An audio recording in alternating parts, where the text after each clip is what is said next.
Hola, hola, hola, hola, hola, ¿cómo están? Gracias por seguirnos. Muchas gracias por acompañarnos en Diario 24 Horas a todos. Estamos transmitiendo en vivo y en directo por las señales digitales de nuestro periódico. Está a la mesa Ramón Sevilla, él es analista en seguridad nacional, experto en temas de crimen organizado. Ramón, bienvenido a Debatible. Gracias por Hola, muy sumarte buenos días. Un gusto nuevamente a saludar la a mesa. todos. A ver, pues, ¿qué está pasando, Ramón? ¿Quién quiere dar este mensaje? ¿Quién quiere dar este manotazo? Se habla de una venganza por algo o algún pacto que no se haya cumplido, pero también la forma en que sucedió este atentado al equipo de la jefa de gobierno, Clara Brugada, pues yo alcanzo a entender en lo poquito que tengo de comunicador están dando un mensaje mediático, una narrativa importante, un manotazo para llamar la atención, Ramón. Bienvenido a Debatible. ¿Cuál es tu primer comentario? Bueno, es indudable que en la Ciudad de México desde hace muchos años opera la delincuencia organizada. Estos cárteles con presencia nacional poco a poco se han ido infiltrando y asentando en la Ciudad de México. Desde cuando Claudia Sheinbaum gobernaba la Ciudad de México, tuvimos varios decomisos importantes de cocaína, varias detenciones de cabecillas incluso de cárteles nacionales, pues lo que confirma esto que todos los analistas han dicho. La delincuencia organizada y los grandes cárteles ya están en la Ciudad de México. Entonces, ahí están y se están haciendo sentir su presencia. Es obvio que todas las actividades y operaciones en materia de seguridad que realiza la Ciudad de México y el gobierno federal, pues dan paso a este tipo de reacciones violentas, de reacciones virulentas del crimen organizado, pues que se trata sí de mandar un mensaje, como bien lo dices, pero se trata de amplificarlo. Lo que vemos en este evento que ocurrió es que no se trata, como en otros casos o en otras entidades federativas del país, no se trata de matar a quien te afectó, es decir, un policía, un soldado, un ministerio público. Se trata de matar a quien no te afectó. Y eso lo que hace es amplificar el mensaje, porque precisamente van sobre los que no los afectan.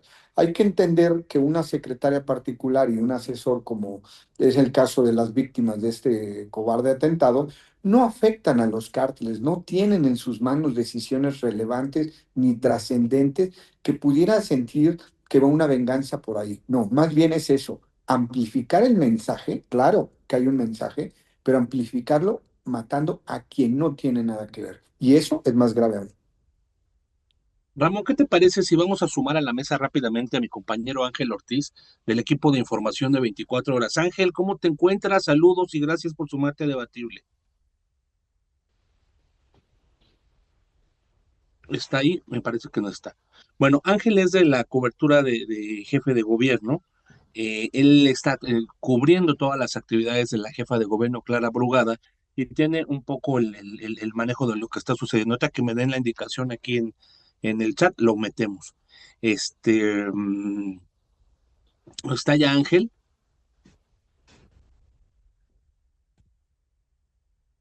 No lo alcanzo a ver aquí. Bueno, Ramón, para continuarle entonces, mientras, dices, esto sí es algo claramente que quieren dar un mensaje fuerte a alguien, ¿no? Sí, y este mensaje es precisamente a la jefa de gobierno, a la jefa de gobierno de la Ciudad de México y a todo su equipo de seguridad. ¿Por qué? Porque si bien el narcotráfico o empieza en la Ciudad de México con actividades de narcomenudeo a través de dos organizaciones esenciales para entender el problema, la Unión Tepito y la Antiunión. La Antiunión que nace precisamente para combatir a la Unión Tepito. Pero lo que no hay que perder de vista es que aunque son cárteles locales, son organizaciones criminales locales que solo operan en la Ciudad de México, tienen un respaldo nacional. Y es precisamente aquí donde, para entender la magnitud del problema, se incrusta quiénes son sus patrocinadores, quiénes son los que los apoyan. Y ahí tenemos precisamente al cártel de Sinaloa y al cártel de Jalisco Nueva Generación. Estas dos organizaciones están atrás de estas cárteles locales y eso es lo que les ha dado su fuerza. Hay que recordar que cuando en el atentado contra Omar García Harfuch fue precisamente el cártel de Jalisco con células que infiltró en la Ciudad de México y con apoyo de gente local de la Ciudad de México, los que hicieron posible la logística para materializar este evento, el atentado que sufrió Omar García. Se da a una hora clave, Ramón, este atentado contra la secretaria de la jefa de gobierno, la secretaria particular y uno de sus principales asesores, a 2 kilómetros de Palacio Nacional, 2 o 3 kilómetros en línea recta, a menos de 10 minutos, cuando funcionarios de altísimo nivel, como el secretario de Seguridad Pública, de la Defensa Nacional, la presidenta de México, se encuentran ahí en este mensaje de la mañanera. ¿Qué proyectas tú? ¿Qué revisas tú? ¿Ya hay algún indicio de qué grupo pudo haber sido? Pues si vemos el índice de detenciones y decomisos que se han hecho a los cárteles locales, la más afectada es la Unión Tepito. Eh, que se le ha decomisado más cantidades de drogas, de armas, pero también las detenciones han sido muy significativas. Estamos hablando de casi un 60% de las detenciones que se han realizado son en contra de esta organización, contra un treinta y tantos por ciento de la antiunión, es decir, es menor. Sin embargo, no quiere decir que por ser menor puedan estar exentos. Entendemos que la lógica diría que quien ha sido más afectado, pues es el que tendría que sentir que se le está dañando su operación y podrían ser los que están operando. En este caso, pues podría estar como línea fundamental atrás de este ataque, pues la Unión Tepito. ¿Qué hay nuevo, Ramón? Se ha comentado mucho. Han pasado ya 4 días, pareciera que pasó un mes con toda la información que ha salido. ¿Cuáles son los elementos nuevos de, de este, de este atentado? Tú como experto de seguridad, ¿qué alcanzas a ver que no está viendo la gente, que no estamos viendo los periodistas, que no se está subrayando? Entendiendo que, bueno, el último dato que dice la Fiscalía de Justicia de la Ciudad de México es que al menos 4 personas estarían involucradas, que ya estarían trabajando en alguna persona quizás de Iztacalco, dicen, el mismo que llevó a la persona en la moto allá a la calzada de Tlalpan, es el mismo que lo ayudó a retirarse, y este video que sale de que tenían ya una semana antes, estaban dando rondines en el mismo lugar. No sabemos si fue diario, si fue todo el tiempo, pero al menos hay los elementos de que una semana anterior estaban ya en el mismo punto vigilando. No sabemos por qué no se dio o por qué se dio una semana más para llevar a cabo pues este cobarde atentado, Ramón. ¿Qué elementos nos falta subrayar que no estamos viendo? Yo creo que como bien lo mencionas, todos estos elementos que se han dado a conocer de manera pública, lo que no estamos viendo es precisamente la naturaleza del mensaje y quién pudo haber mandado el mensaje. Pero para entender el mensajero, hay que entender el atentado en sí mismo. Refleja un alto grado de preparación, un alto grado de planeación, una operación logística muy importante y estamos hablando de gente profesional, no son improvisados, no son de estos sicarios que han abundado en la Ciudad de México que por 5,000 pesos se ha comprobado en diversas carpetas de investigación, pues llegaban a matar a una persona y a veces fallaban, precisamente porque es gente improvisada. Lo que hay que entender y no estamos viendo es que aquí es más grave de lo que parece. Y es más grave porque estamos hablando con gente que no quiso dejar huellas digitales, utilizaron guantes, que los vehículos que utilizaron eran vehículos que tienen reporte de robo, o sea, no van a poder localizar el origen del vehículo, porque no es un vehículo que fuera propiedad de los agresores. Los robaron específicamente para cometer. Fue una Exactamente. operación de alto calado, de alta inteligencia. No fue alguien nuevo en esto. Y precisamente por la planeación y la logística que se empleó en el evento, pues sí lo que no estamos viendo es quién está atrás de esto. Y obviamente pues podría ser uno de los cárteles que mencionamos a nivel nacional, porque ¿quién más tiene esas labores de inteligencia, esa capacidad logística, esa capacidad operativa para ejecutar un acto de tal naturaleza? Y hasta el momento ya eh, los días que han pasado, pues no tenemos avances sustanciales. Sí se ha dado a conocer que hay una camioneta blanca involucrada, la moto, hacia dónde las rutas de escape, hacia dónde huyeron.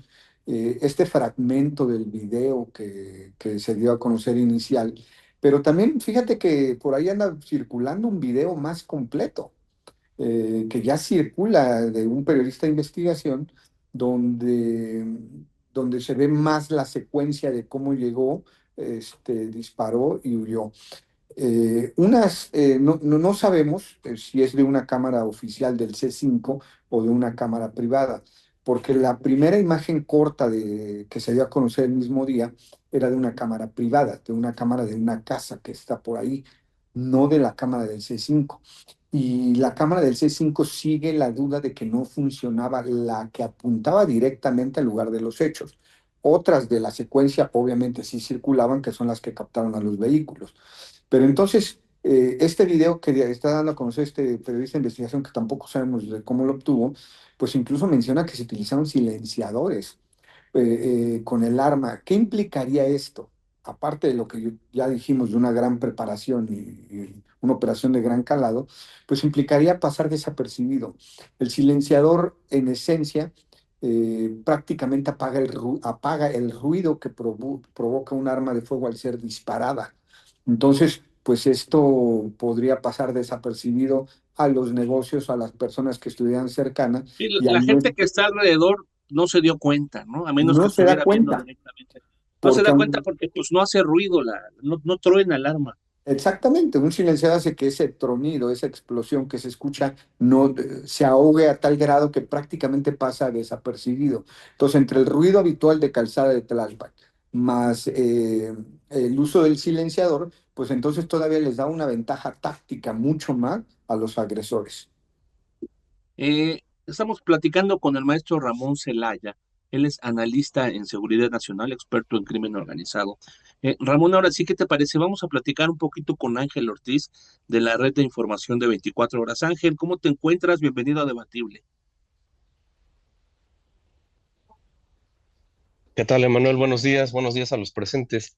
Pues sí, Bueno, justamente tú cubres la fuente de gobierno capitalino. ¿Cómo han cambiado ya las cosas? ¿Han incrementado las medidas de seguridad? Entiendo que, pues por lógica, ha sido más complejo estos días. es correcto, Emanuel. Las medidas de seguridad en torno a la jefa de gobierno se han robustecido luego del ataque que sufrieron sus dos colaboradores cercanos. El día miércoles llevó a cabo lo que fue un primer evento público, el primer evento luego de este ataque, donde justamente encontramos medidas reforzadas, como por ejemplo elementos de seguridad dispuestos en lo que son las inmediaciones del lugar donde se llevó a cabo el evento, que fue en la colonia Buenos Aires, donde incluso estos elementos de seguridad efectuaron revisiones a las mochilas, a los bolsos, morrales de los asistentes, de los propios representantes de los medios de comunicación, e incluso en algunos casos se llevaron a cabo revisiones físicas superficiales por encima de la ropa. Claro, también justamente en lo que son los edificios del gobierno capitalino se ha reforzado estas medidas de seguridad, donde ahora los accesos son más regulados, tienen mejores protocolos, si se pudiera decir así. Ahora ya se requieren credenciales, se requiere pasar por los arcos, detectores, y justamente pues como medidas preventivas ante lo sucedido. ¿Se les ha informado algún cambio de tipo de protocolo, como tú dices? Oficialmente se les ha dado a conocer que va a cambiar ahora la estrategia, la operación en las giras de la jefa de gobierno y además, bueno, pues en la cercanía con los reporteros. ¿Va a haber algún Jus- tipo de cambio o están en espera todavía de comunicación? Justamente el día de ayer se llevó a cabo una conferencia de prensa encabezada por la mandataria capitalina, donde justamente le cuestionamos esos temas. Tiene algunos programas como lo son el Casa por Casa, en donde recorre colonias a pie, bueno, calles de las colonias capitalinas, y tiene un contacto directo con la ciudadanía, así como en el Zócalo de Gobierno Ciudadano, donde encabeza las audiencias públicas. En este sentido, la mandataria pública, la mandataria capitalina refirió que no va a cambiar su forma de llevar a cabo la administración que encabeza, y que por el contrario va a darle profundidad a algunos programas sociales en territorio como son este, y de hecho anunció que va a implementar algunos nuevos. Muchas gracias, Ángel, por conectarte a Debatible. ¿Gusta subrayar algo más de todo? Es que hay muchísimos elementos que se suman. Y bueno, pues cuídate mucho, tú que estás ahí todo el tiempo pegado en el gobierno capital. Claro que sí, Emanuel, pues sí, justamente solo mencionar que la jefa de gobierno dijo tener plena confianza en la estrategia de seguridad que se implementa aquí en la capital del país. De hecho, subrayó que ha obtenido buenos resultados y que estos dos asesinatos de sus colaboradores se dieron en medio de un panorama de baja de incidencia delictiva, precisamente en delitos de alto impacto, como es el homicidio doloso.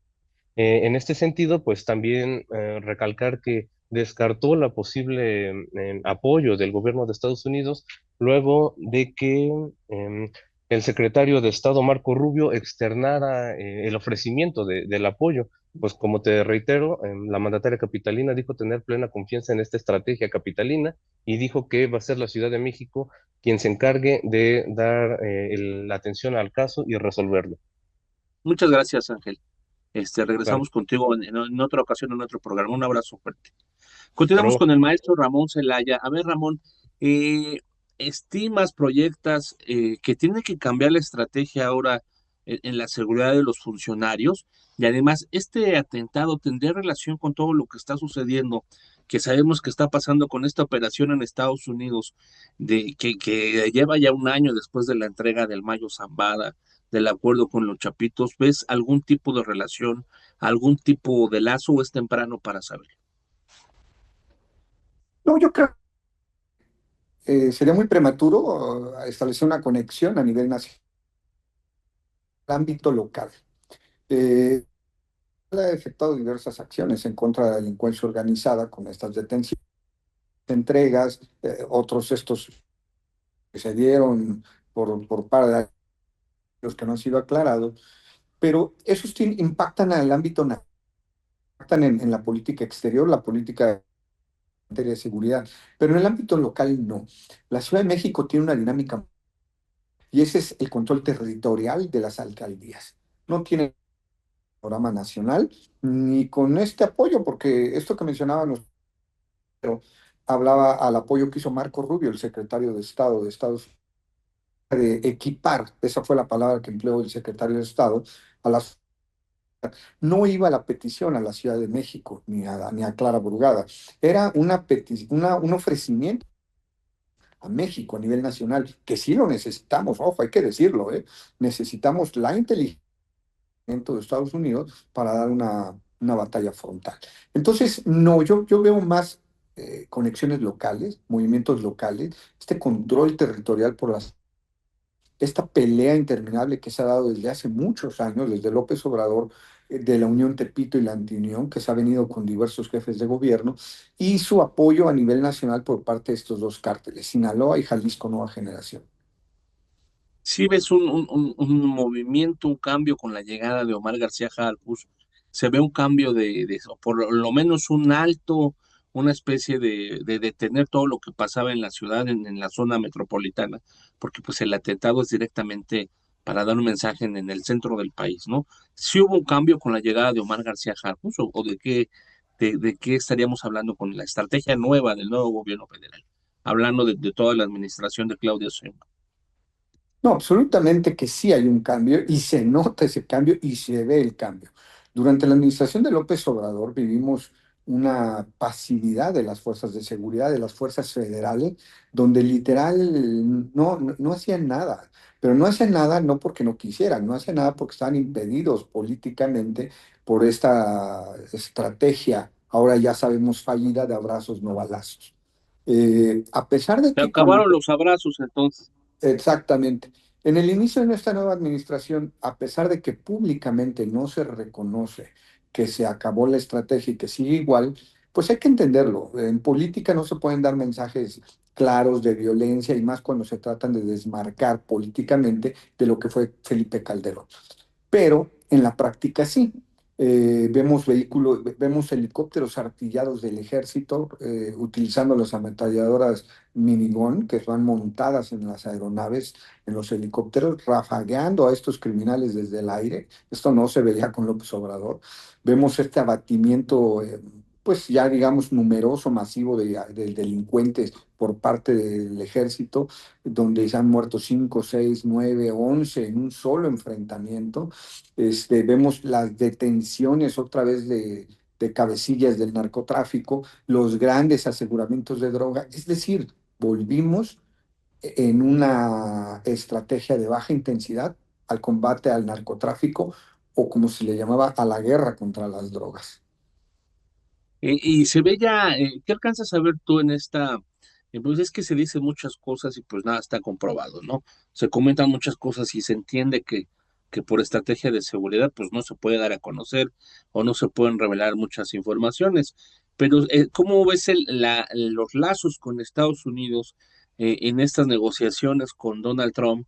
¿Qué parte se comenta mucho que él lo que quiere es tener acceder más, los que puedan tener más presencia las fuerzas estadounidenses de inteligencia en el control en México? ¿Se alcanza a ver algo ya de esto? ¿Se alcanza a percibir? Sí, claro, tenemos una relación hasta el momento muy espinosa, muy delicada, que pende sobre pincitas, sobre un hilo. ¿Por qué? Porque si bien ha habido elogios públicos por parte del gobierno de Estados Unidos a México, la realidad es de que pareciera que no hacemos lo suficiente para ellos. Siempre hay una recriminación, siempre hay una queja de que no se hace lo suficiente, de que México tiene miedo, así lo han dicho, de que el gobierno tiene miedo de enfrentar los cárteles, de que no se frena el fentanilo. Entonces, es una relación muy delicada, muy compleja, donde el gobierno federal tendría que realmente replantear si está bien lo que está haciendo, porque Estados Unidos siempre pareciera que no es suficiente, que no está contento y en cualquier momento va a imponer una amenaza. Empezó con los aranceles, la amenaza de los aranceles si no combatíamos a las drogas. Entonces empezamos a cambiar la estrategia, se combatió, se detuvo, se efectuaron decomisos y ahora vienen otro tipo de amenazas. De más colaboración, más participación. Ahora tenemos impuesto a las remesas. Entonces, todo pareciera que aunque son temas de economía, de infraestructura o de libre comercio, todo ronda en materia de seguridad y todo regresa al origen que es la seguridad. Estados Unidos siempre va a pugnar por sus intereses nacionales, no los de ningún otro país, nada más los de su país, y siempre va a tratar de obtener ventajas de México. Ya lo ha hecho en el pasado. Con López Obrador obtuvo más de 10,000 guardias nacionales gratuitos, que no le costó nada a Estados Unidos, desplegados en la frontera. Y así su política va a ser igual con este gobierno, intentar obtener todo lo que pueda sin que le cueste a él absolutamente ni un dólar. Me imagino, Ramón, que este momento pues ya replantearon y cambiaron y reforzaron la seguridad y es lo que tendría que hacer tanto en Palacio Nacional como en el viejo ayuntamiento, ¿no? Donde opera el gobierno capitalino. Tienen que replantear de inmediato la seguridad y la forma de operación por estos atentados. Sí, pero también hay que decirle algo muy importante. Eh, no podemos caer en el absurdo de darle escoltas a todos los funcionarios del gobierno capitalino, hasta la gente que no tiene ningún tipo de riesgo. Y hay que ver una analogía. Cuando atentaron contra Omar García Harfuch, él traía de seguridad porque así debería de ser. Después del atentado se reforzó la seguridad de él, también así debería de ser, pero se cometió un exceso en la administración de López Obrador y fue darle escoltas a todos los funcionarios federales que no la necesitaban. Gente de turismo, gente de áreas que no están, según un análisis de riesgo, no están propensas a sufrir un atentado, pues les dieron escoltas. Lo que no podemos caer, ojo, en este caso, es darle a gente que no por su naturaleza de su puesto laboral no la ocupa, darles escolta, porque entonces regresaríamos a lo que tanto criticó la 4T. La 4T criticaba de las administraciones pasadas es que todos traían escolta. Entonces llegó López Obrador y se las quitó más que y se las Se dejó. deshizo el Estado Mayor Presidencial, ¿no? Se deshizo porque decía que había muchas escoltas. ¿Se volvió a lo mismo, Ramón? Eso es, con López Obrador volvimos a lo mismo después del atentado a Omar García. ¿Por qué? Porque pensaron que iban a atentar contra todos y no. Para eso se hacen los análisis de riesgos. Y un análisis de riesgos te va a decir a quién sí y quién no necesita una escolta. Entonces, lo que no podemos caer en este caso particular es darle escoltas a todos los funcionarios de la Ciudad de México amparados en este atentado. ¿Qué finalmente qué subrayas, qué te gustaría resaltar para darte las gracias por participar de nuevo en esta mesa de debatible, en este tema que la verdad es un tema complejo, pero pues un tema que nos atañe a todos los ciudadanos, a todos los mexicanos, en este ruido, en todo lo que viene hacia adelante? Se dice que el gobierno de Estados Unidos estaría pidiendo ya la entrega, aunque bueno, no se alcanza a ver la conexión, pero de algunos políticos, vamos a saber de qué fue el trato que tocamos la semana pasada de los chapitos con Washington, de qué sucedió. Y ahora, bueno, pues viene, se suma este elemento, ¿no? Este atentado a funcionarios de alto nivel cercanos a la jefa de gobierno. ¿De qué tenemos que estar pendientes? ¿Qué resalta, Ramón? Yo creo que lo primero y lo fundamental que le interesa al gobierno y a los ciudadanos es que se esclarezca este atentado. La Ciudad de México cuenta con los elementos suficientes, al igual que el gobierno federal, técnicos, materiales, humanos, para hacer una investigación y aclarar exactamente qué pasó, quién fue y quién está atrás de este atentado. Porque lo primero es acabar con la impunidad y si no aclaramos públicamente y nos queda claro a todos, sociedad, gobierno, partidos políticos, academia, que el gobierno como tal tiene la capacidad de aclarar un acto de esta naturaleza, pues desde ahí ya vamos a estar mandando un mensaje propio interno muy malo de que ni siquiera podemos resolver un asunto de esta naturaleza. Y la segunda, políticamente, es la presión que va a seguir desde Washington en materia de la narcopolítica, que está presente, alcaldes, gobernadores, senadores, diputados, y ahí es donde Washington va a apretar más para seguir presionando sobre todo aquel político que tenga ligas con el narcotráfico, con organizaciones criminales, y presionarles de una otra manera, retiro de visas, congelamiento de cuentas y eventuales detenciones cuando pisen su territorio. Ramón, ha sido muy criticado que ya han pasado 4 días finalmente. No sabemos si es por estrategia o qué esté pasando, pero no hay un detenido, no hay un nombre, no hay. ¿Tiene algo el gobierno? ¿Sabe realmente por dónde sucedió? Pues hasta ahorita vemos eso, no vemos claro, no vemos una línea. Sí se han dado que fue organizado, bueno, pues eso todos los analistas de seguridad lo vimos desde el primer momento, o sea, eso no es relevante. Ya se están dando a conocer imágenes de cámaras del C5, los tipos de vehículos que se emplearon, pero después de 4 días se me hace que es muy poco lo que se ha avanzado en esta materia, porque ya se están dando lugar a especulaciones, ¿no? Entonces, para frenar las especulaciones, pues la autoridad debe al ser un caso muy mediático y de alto impacto, pues dar más elementos para saber que pues ya está en una línea clara de investigación o de móvil de por dónde pudo haber sido este tipo de atentado. Ramón, te agradecemos mucho de parte de 24 horas, como siempre. Es el maestro Ramón Celaya, experto en seguridad nacional. Gracias, Ramón, por tus comentarios sobre este tema tan importante que se vive en México. Muchas gracias y muy buen día. Nos vemos.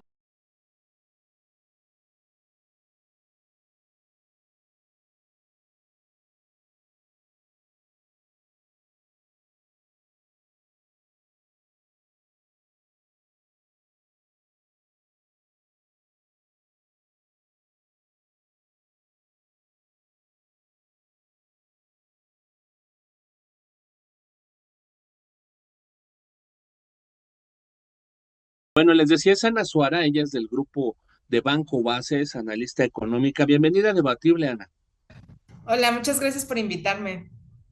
Perdone que estábamos que en la espera, que sí, no, que entras, pero es que lo quisimos dividir para no confundir el No tema, me aunque lo tiene mucho que ver los temas, todo lo que está pasando en las nuevas relaciones con el gobierno de Donald Trump, ¿no? La era trumpiana, lo que está pasando. Bueno, ahora su partido, Ana, comentaba yo, está tratando de imponer remesa, impuestos a las remesas, siendo que, pues, a ver, ¿de dónde sacamos dinero? ¿De dónde sacamos dinero? De las remesas, cóbrales una comisión. Entonces, pues ya le están jugando como algunos bancos aquí, ¿no? Que llegan las remesas, se te cobran, te mochan una parte. ¿Qué alcanzas a ver? Si bien estamos esperando, se dice que sea el 4 de julio, el día es un día importante en los Estados Unidos, el Día de la Independencia, que ellos lo ven, tienen hasta películas, ¿no? De marcianos, y podría ser el 4 de julio o este mismo fin de semana la votación. Ya están viendo que avance en el Senado estadounidense. ¿Qué implicaría tasar las remesas? ¿Cuál sería el primer impacto? ¿Qué estás viendo tú, Ana? Tasar las remesas va a traer una caída, obviamente, en el PIB, ¿no?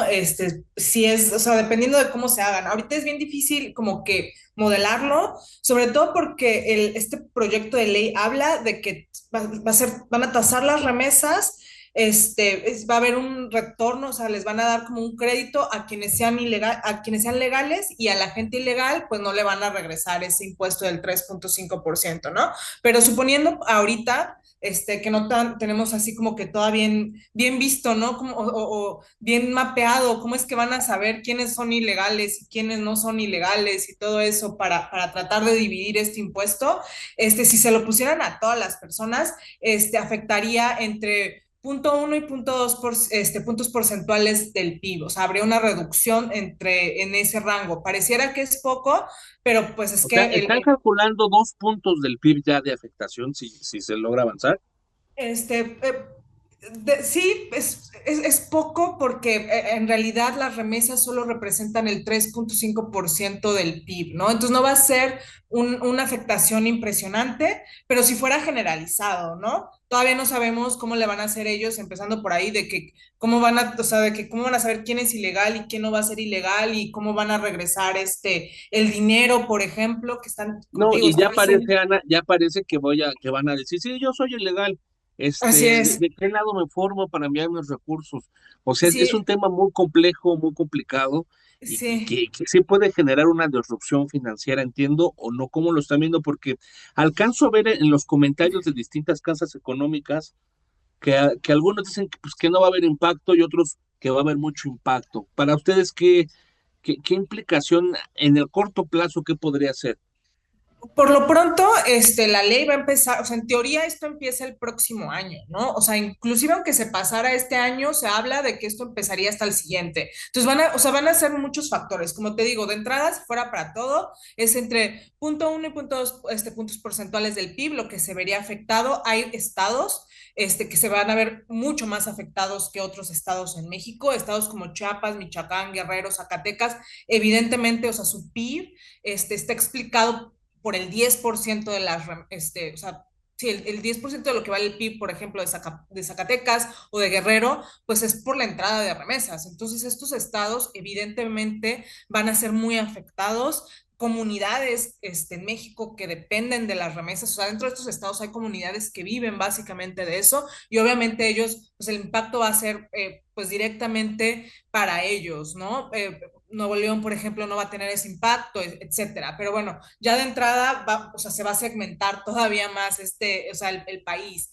Y por otro lado, evidentemente va a generar mercados negros dentro de Estados Unidos, porque ¿quién va a querer pagar impuestos del 3.5%? Se van a ver, o sea, va a haber alguna manera, a lo mejor fintechs o algún tipo con todas estas cosas de las criptomonedas, etcétera, se va a abrir mercados para la gente que no quiere pagar ese impuesto, y para buscar mandar pues, las remesas hacia México. Y además, como te digo, se habla de que o sea, esta ley va a entrar en vigor hasta el próximo año, ¿no? Que si es aprobada este año, pues estaríamos viendo las repercusiones hasta el 2026, lo que nos habla de que de entrada, antes de que entre de esto, va a haber entrada de remesas pues históricas otra vez, ¿no? O sea, la gente va a empezar a mandar su dinero mucho antes de que empiecen a cobrarles este tipo de impuestos, ¿no? Es lo que vimos, ¿no? Recientemente en Ujú, diciembre, entiendo, hubo un disparo histórico de remesas, ujú. pero fue por el miedo, ¿no? Este nerviosismo de, no, pues antes de que Trump decida alguna cosa, a ver, ahí te va todo, y empezaron a mande. Diciembre, enero, ¿hasta qué periodo tienen medido esta entrada histórica de remesas, Ana? Después de la entrada de Trump, febrero todavía siguió entrando mucho remesas. Vamos a ver cómo va a ser hacia adelante. Digo, todavía no hay datos tan recientes, o sea, de mayo y así, pero yo creo que de entrada este año vamos a ver remesas históricas, ¿no? Y si se aprueba, todavía más, ¿no? Todo lo que puedan mandar, lo van a mandar a México. Y como te digo, hacia el siguiente año, obviamente va a haber una afectación. Los estados más afectados, como te digo, van a ser Chiapas, Michoacán, Guerrero y Zacatecas. Oaxaca también, digo, su dependencia es un poco menos del 10%, pero Oaxaca sería otro estado bastante afectado por este impuesto. Y como te digo, yo creo que se van a generar pues mercados negros para las personas que no quieran pagar este tipo de impuestos. Ana, hemos venido batallando después este periodo también que nos ha marcado, o sea, a todos los países el COVID, con el tema de la inflación, que repuntaron todos los precios porque se rompieron las cadenas logísticas. Recordemos que el país más afectado, pues fueron los chinos, ¿no? Los asiáticos, donde había gente más enferma y pues no podían mandar los productos, no podían mandar los paquetes, no podían, todo lo que empezó a depender el mundo de Asia, pues nos dimos cuenta que se empezó a romper, ¿no? Porque todos estaban en el hospital. ¿Hay alguna especie de riesgo, de impacto que se pudiera proyectar? Sabemos que es muy temprano todavía, pero con el impuesto a las remesas para la inflación, viendo que hemos tenido 5 o 6 años muy complicados porque no se pueden contener los precios, en México es dificilísimo, lograr comprar la comida es muy caro ya. Yo creo ¿Ven que va a algún haber una tipo de... más que presiones inflacionarias, yo diría que va a ser todo lo contrario, porque pues evidentemente todas estas personas, pues su consumo se va, o sea, vaya, muchas personas dependen de las remesas para pues, subsistir, ¿no? Para consumir, y entonces si no les llegan las suficientes remesas, si, podría haber como digo, una contracción económica, sobre todo en estas regiones, y en lugar de haber inflación, pues habrían presiones deflacionarias simplemente porque la gente no puede consumir porque pues no les va a alcanzar ya de entrada, o sea, independientemente, supongamos así como decimos los economistas, ¿no? Ceteris paribus, manteniendo todo lo demás constante, no hay una afectación directamente en la oferta o la demanda de cualquier bien, hablemos, no sé, tomates, ¿no? No hay una afectación ahí, pues el precio se va a mantener estable, pero si la gente ya no le alcanza porque ya no tiene ingresos suficientes, o sea, el problema aquí va a ser del lado de los ingresos. Entonces, pues los precios van a empezar a bajar porque la gente no va a poder demandar porque no les alcanza, pero porque no tienen el ingreso suficiente. No sé si me expliqué. Sí, o sea, va a caer el consumo, ¿no? Es lo que entiendo. Así es, sí. Caería el consumo. Técnicamente, bueno, pues ¿qué pasa si cae el consumo? O sea, La dejarían de inflación se comprar, desacelera. Pues se sí, desacelera, que si bajarían los precios, pero porque no empezarían tenemos a... para comprar, ¿no? Así es, sí, sí, sí. Es otro tipo de efecto. Sí, bueno, es que todo está medido técnicamente, ¿no? De acuerdo a Sí. ciclos, de acuerdo a comportamientos del dinero. Entonces, ¿qué habría que decir de las remesas?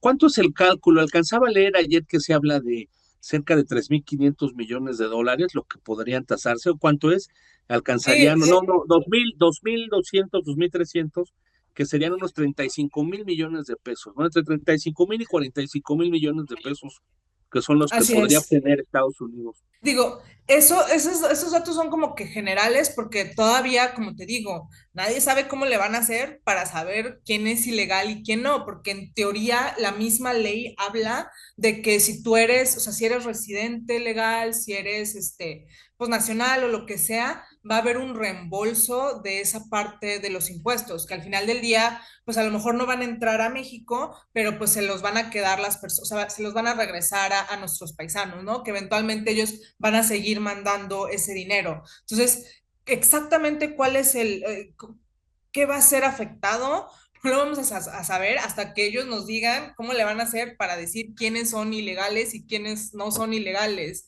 que eso de entrada va a ser un rollo, porque no se sabe exactamente, pues, qué dinero es de personas que, como te digo, son nacionales o que son, no sé, estos famosos dreamers y todas estas cosas que son legales, y quién no. O sea, sí hay Vaya, muchas como incertidumbre alrededor de eso. sí está complejo el tema y bueno, estas proyecciones pues las estamos tratando de Sí, revisar, de analizar, que es parte de la comunicación y del periodismo, viendo qué podría suceder, qué podría implicarnos. Y bueno, para tratar de explicarle un poquito más a la gente, esta propuesta de tasar las remesas, esta propuesta de clavar estos impuestos, pues tiene que ver con esta gran reforma fiscal que está Así planteando es. Donald Trump, que dice ayer en sus redes sociales, el loco de Wall Street, le digo yo, eh, Sí. la reforma grande y hermosa, más grande que van a ver en las últimas décadas. ¿De qué va este plan fiscal de Donald Trump? Dejando un poquito que ya explicaste lo de las remesas, ¿qué quiere hacer? ¿Qué está tratando de hacer con estos cambios fiscales en Estados Unidos, Ana?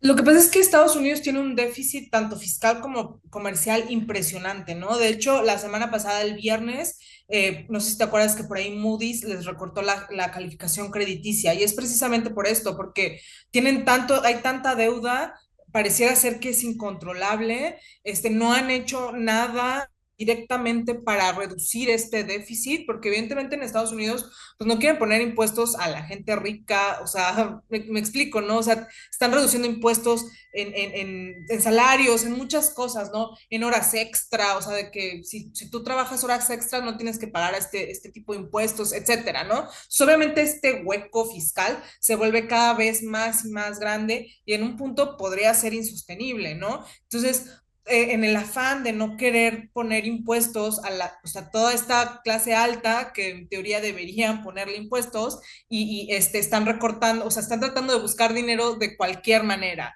que ya vimos que uno de las cosas que Trump dice es, pues los aranceles son impuestos según para él, para reducir el déficit, ¿no? Y ahora también, pues las remesas es un tipo de impuesto que quiere poner para reducir el déficit, pero por otro lado, pues como te digo, están haciendo muchísimos recortes también en impuestos que no lo van a lograr, o sea, al final del día, pues no es compatible. Y además de eso, digo, están recortando Medicaid, o sea, están haciendo muchos recortes como para tratar de tapar el hueco y yo creo que no lo van a lograr. Y como te digo, un poco en el tema de las remesas, pues evidentemente si se crean estos mercados negros y supongamos que se crea una fintech que, no sé, que con criptomonedas, o sea, me lo estoy inventando ahorita, mande las remesas de Estados Unidos a México, pues pues un Bitcoin y todas estas cosas, ¿cómo las vas a hacer cómo las vas a poner impuestos, ¿no? O sea, tú lo metes al mercado y lo sacas en México, o lo sacas en China, o lo sacas en Europa, o donde sea, y pues no hay manera de que puedan decir, ah, eso es una remesa, ¿no?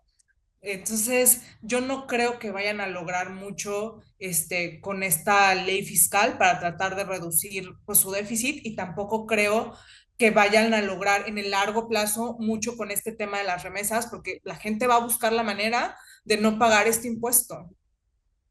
Es decir, y bueno, antes de pasar a este comentario, pues dile que no es un mexicano, ¿no? Y vemos toda la creatividad.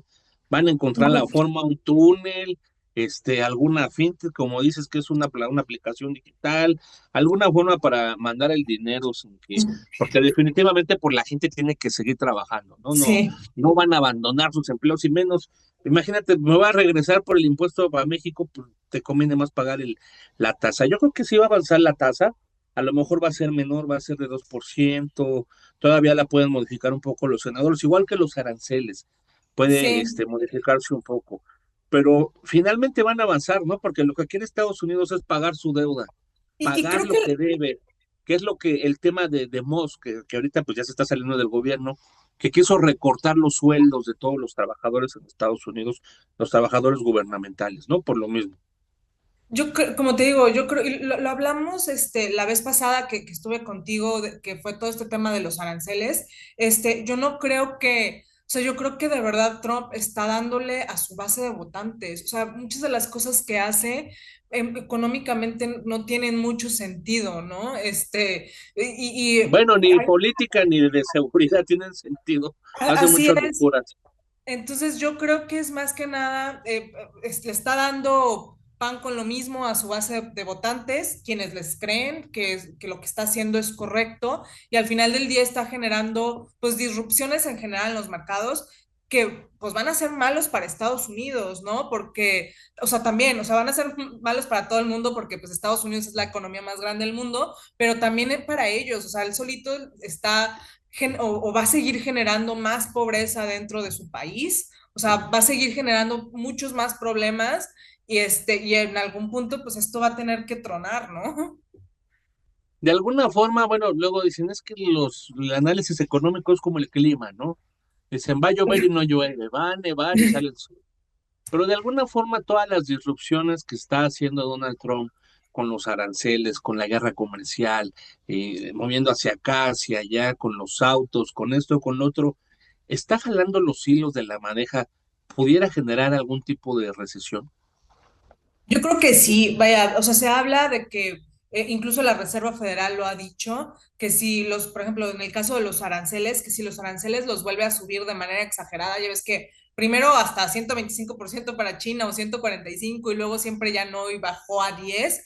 Ellos mismos hablan, o sea, la Fed dice, o sea, si lo vuelven a subir de manera exagerada, sí va a tener repercusiones más fuertes tanto para la inflación como para el crecimiento económico, en el sentido de que puede haber, digo, ya hay la tasa de desempleo en Estados Unidos ya está empezando a subir, entonces se puede exacerbar esa pues pérdida de empleo en Estados Unidos con precios más altos, que es esta dichosa estanflación que se empezó a hablar mucho de ello, porque entonces la Reserva Federal no va a tener por dónde ir, ¿no? Porque pues al final del día cuando tú bajas las tasas de interés, por un lado sí incentivas el crecimiento económico de un país, o sea, si hay una generación de empleos, etcétera, pero también generas inflación. Entonces, si tienes una alta inflación con un crecimiento corto, o sea, con un bajo crecimiento y empiezas a ver pérdida de empleos, pues ¿qué controlas? La inflación, porque la inflación también son, digo, lo vimos con todo el tema de la pandemia, ¿no? Pues son como impuestos, ¿no? Que te hacen que te restringen el consumo, ¿no? Entonces, está generando como que una bola, puede generar una bola de nieve que a lo mejor va a ser difícil de controlar para los hacedores de política monetaria y de política económica en general, ¿no? O sea, si se les dispara el desempleo y la inflación, no van a tener como que un punto medio de hacia dónde moverse. Y sí, va a Los, generar, o sea, sí generaría ¿cómo se llama? Incluso podría generar una recesión en Estados Unidos, que para México evidentemente es malo porque pues nosotros o sea, dependemos mucho del comercio con Estados Unidos, ¿no? Nuestro PIB, el 27% más o menos, depende de las exportaciones que van hacia Estados Unidos. Entonces nos va a llevar finalmente entre las patas, literal. nos van a atropellar, ¿no? Decía mi tío Agustín Carces, no, no es mi tío, pero me dicen ahí de broma, la verdad, no sé. Este, una gripa para Estados Unidos, un catarrito para Estados Unidos es un gripón loco para México, ¿no? El COVID. Esta estanflación, que entiendo la estanflación como lo acabas de explicar, pero es que bueno, la gente no entiende las terminologías, que es altas tasas cuando hay un dinamismo muy bajo de la economía, no se está creciendo. Ya hubo un Sí, contagio en México, ya estamos en estanflación. Esta semana, ayer se dio el indicador de inflacionario, tuvimos un rebote importante, Ana, tenemos que estar por debajo del 4%, la meta es del 3%, y ayer 4,22 volvimos a alcanzar, principalmente por el alza de los alimentos, insisto, el pollo, el jitomate, todo esto da un rebote inflacionario importante. Cuando el comité, se me olvidó el nombre del comité de fechados, ajá, del que, IMEF, de hecho, es del del IMEF. INEGI, este comité es el que dice si estamos en recesión o no.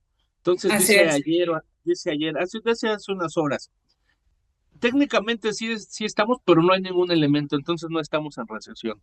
Entonces, ¿qué alcanzas a ver con el repunte en México de la inflación? ¿Hay un contagio de esta inflación también o qué sucede? Yo creo, digo, es muy pronto decirlo, ahí sí voy a coincidir un poco con los del IMEF, porque el aumento que se dio son en los precios más volátiles. O sea, pareciera ser que hay dos tipos de inflación, ¿no? La inflación general, bueno, está la inflación general y la inflación general se divide entre subyacente y no subyacente, ¿no? Entonces, la subyacente tiene los precios más estables, es la que Banco de México, en Estados Unidos, el caso de la Reserva Federal, se fijan para ver qué es lo que está sucediendo con la tendencia de la inflación a largo plazo, porque la inflación no subyacente, donde están todos estos precios que hablas del tomate, el pollo, todo estos, son muy volátiles. O sea, vaya un mes pueden estar súper altos y el otro mes pueden bajar. Muchos de esos precios de los agrícolas, pues si hay una sequía, por ejemplo, ahorita, obviamente te va a impactar el precio. Pero mientras la otra parte se mantenga estable, podemos decir que es positivo, ¿no? En general. Entonces, yo creo que es muy pronto para decirlo. Este choque que vimos en el mes pasado pudo haber sido nada más un choque de un mes, porque sí se ha visto, o sea, vea, sí hemos visto problemas, sobre todo en la parte de los apícolas, con todo el tema de la gripe aviar y este tipo de cosas, que sí es un problema, evidentemente, pero pues tampoco es como que la gripe aviar la podemos controlar, ¿me explico? Entonces, por eso es que dividen ese tipo de cosas. Entonces, yo creo que es muy rápido para decirlo, pero si empieza a haber una transmisión, o sea, si se empieza a cambiar la tendencia de la subyacente, que te digo, es la que tiene los precios más estables, que son, por ejemplo, rentas, cosas así, salud, educación, o sea, viene dentro de la parte subyacente. Cuando ahí empieza a haber un golpe a la alza es cuando hay que preocuparse por el tema de la estanflación. Pero yo creo ahorita, como te digo, siento que es muy pronto para saber si va a ser un efecto temporal o sea, o no temporal. No sé si me expliqué. Ana, te agradezco. Pues más o menos, no, sí te tratamos de entender todavía. Es que son muchas terminologías, pero que finalmente están afectando y afectan el bolsillo de los usuarios, Así de es. nuestros lectores y de todos los mexicanos, ¿no? Entonces es importante estar tratando de entender qué sucede y el por qué sucede, Ana. Te agradecemos mucho, Ana, que te hayas sumado a la mesa de debatible. Ana Azuara, ella es economista del Banco Base. Gracias, hasta luego.